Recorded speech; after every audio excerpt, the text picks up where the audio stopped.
Let's jump right in. Today, we're pulling back the curtain on something absolutely fascinating. We're going to reveal how SAP Integrated Business Planning, or IBP, is way more than just some glorified spreadsheet for supply chain managers. It's actually a highly advanced statistical engine. We're going to see exactly how it takes chaotic, raw data and transforms it into mathematically perfect supply chain execution. Here's our agenda. We'll be following the exact journey of a data signal, straight through the IBP pipeline. We're talking cleansing the noisy data, predicting the baseline demand, sensing short-term changes, buffering against uncertainty, and finally executing the final plan. All right, step 1, cleansing the noisy data. Because look, we all know the golden rule, right? Garbage in, garbage out. So, raw transactional data coming from an ERP system is just full of artificial shocks.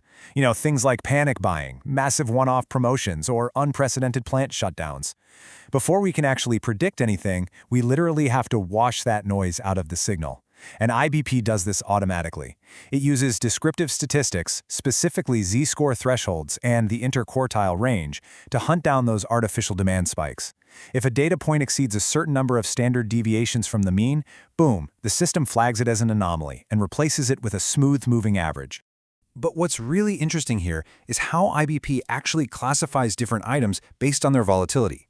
Smooth demand, items with high volume and low variance, that's modeled pretty easily.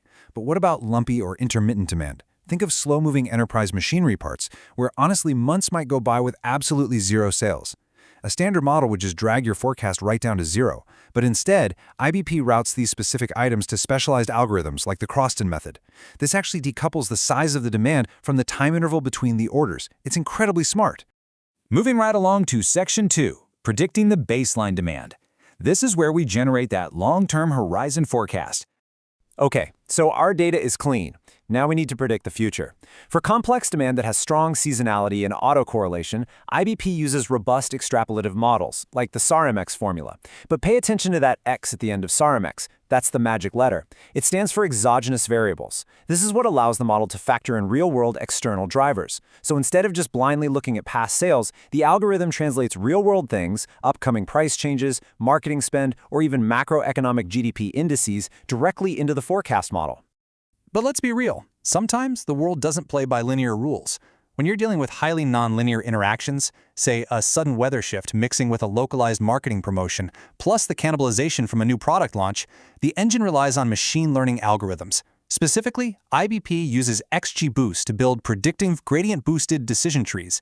It's evaluating hundreds of external features simultaneously to minimize errors. And the coolest part? It actively penalizes itself for being overly complex, so it absolutely doesn't overfit your model. So, with all these models running in the background, how does the system actually choose the right one? Well, IBP automatically runs a best fit competition among all the candidate models. It scores them against historical holdout data using metrics like the AKK information criterion and the root mean square error, or RMSE. RMSE is absolutely vital here because it aggressively penalizes large forecast variances. It basically ensures that a single massive error won't slip through the cracks and just completely ruin your peak seasonal planning. Section 3, sensing short-term changes. Because we have to ask ourselves, what happens when today's actual real-world orders don't match that monthly forecast we generated 3 weeks ago? This brilliantly illustrates a concept called demand sensing. Traditional planning usually looks at months or weeks, right? But demand sensing operates strictly in the short-term horizon. We're talking the next 1 to 8 weeks, and at a daily granularity. It instantly downscales a weekly baseline forecast into highly specific daily execution buckets based on historical daily distribution weights. It's essentially taking a broad sweeping stroke and turning it into a highly precise daily operational blueprint. But it doesn't just downscale, it reacts. As real-time customer orders and point-of-sale data stream in, IBP uses a recursively squares filter. That's conceptually very similar to a Kalman filter, the kind used in navigation systems. So instead of completely recalculating your entire massive database with a full batch regression, this filter instantly updates short-term adjustment factors on the fly. It adapts dynamically to short-term demand variance completely without destabilizing your longer-term baseline forecast. Now, no prediction, no matter how advanced, is entirely perfect.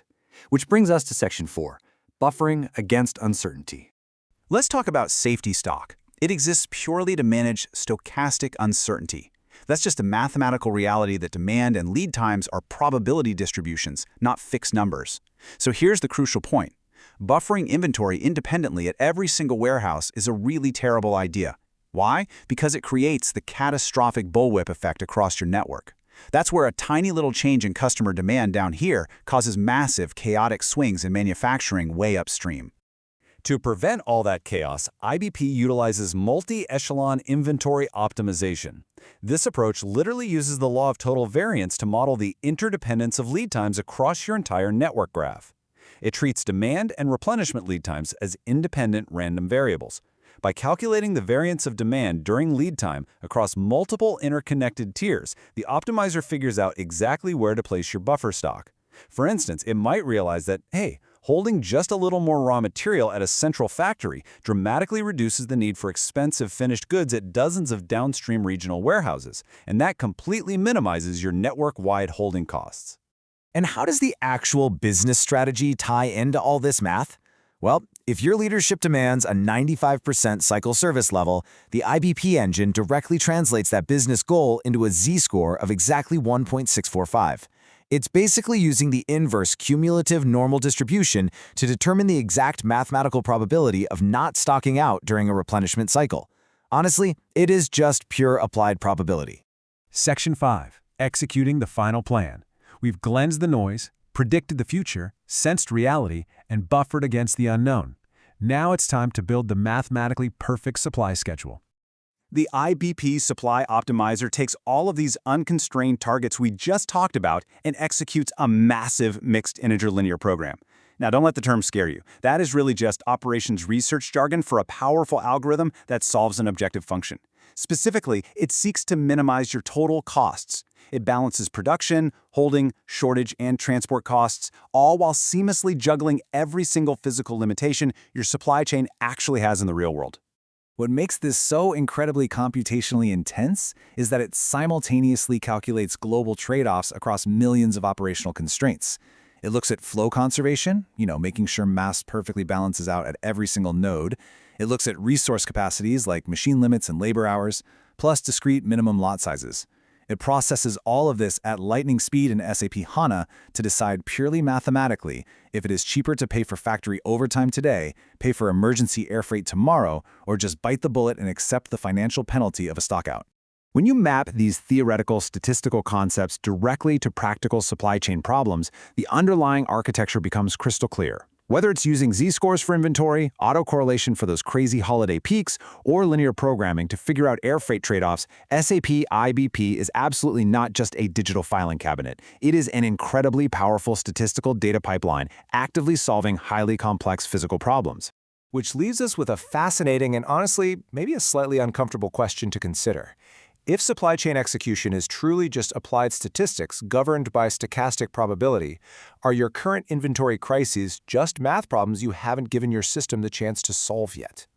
Thanks for joining me for this explainer. I really hope this completely changes how you look at your supply chain data.